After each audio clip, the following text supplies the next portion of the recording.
Induction loops or hearing assistance systems have been around for quite a while, and there's quite a lot of these installed around the countryside. An induction loop is a coil of wire around the space that's going to be used by an audience, and by feeding an audio signal into that loop we can actually detect it with the pickups that are applied, the pickups that are fitted to many of the hearing aids people are wearing. So the loop creates a current flow, the current flow produces a magnetic field. A hearing aid with a T setting, a T switch on it, will have a little coil of wire in it which can detect that magnetic field and make it possible to hear a really nice clear signal from that induction loop. In 2004, a specification for these was adopted and they were added into the building code, and so slowly it's increasing that the requirements for these are being included with building specifications, and along with that the testing and certifying that the systems meet those specifications.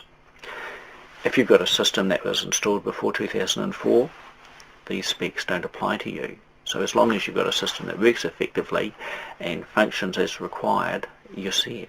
If you've got a system done after 2004, it should meet the new code, the specification, and it should have regular testing done to make sure that it continues to comply.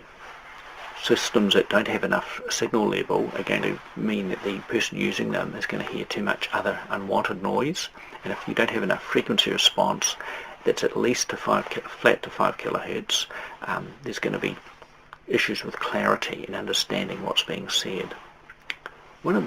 Some of the problems we encounter with buildings is noise from the mains wiring. This is usually a combination of hum and buzz, but it is buzz which is the most annoying component of it, and it results when the wiring has got phasor neutral spread apart a little bit. The further spread apart they are, the greater the radiation of the signal is going to be, and it can also occur when we've got earth currents flowing where they shouldn't flow.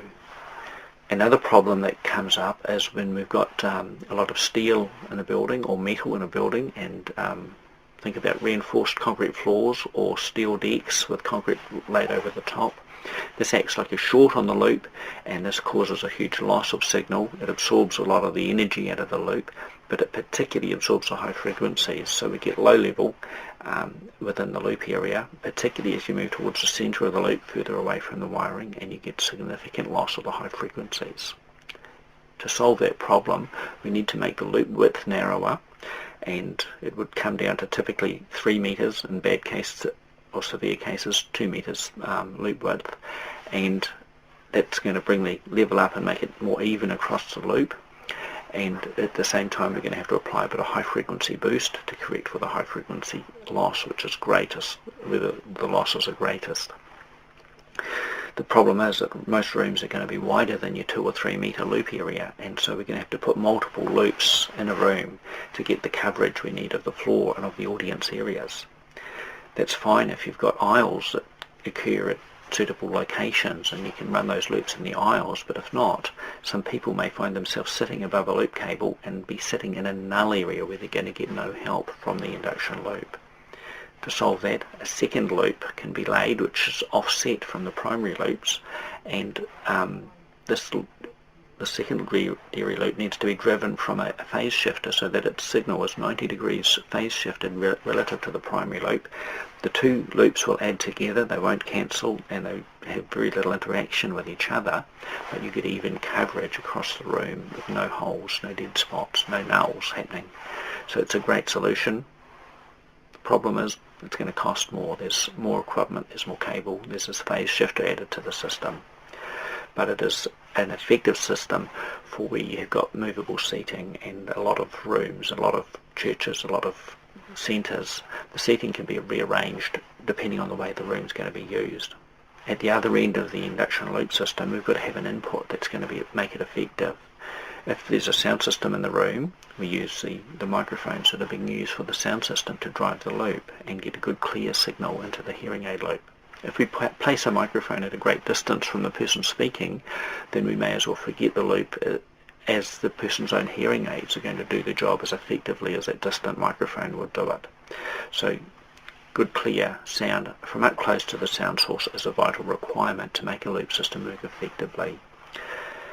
And increasingly, hearing aid loops are being installed in counters and ticket booths and bank tellers and information desks and things like that, and it's essential there that a microphone be installed which is pointing at the person's mouth who's providing the service. If we had to put a loop into a existing building, stage one is to do a measurement of the background noise, make sure that the room is suitable for an induction loop, and then lay a test loop of a specific size in the area to be tested, and then do measurements of the applied current, applied voltage and magnetic strength that that loop produces. From that we can design an effective loop to meet the standard to cover the room and to work effectively. Thank you for your attention, and if you've got any questions, email them. Email address is on the website there. Gordon Pryor signing off.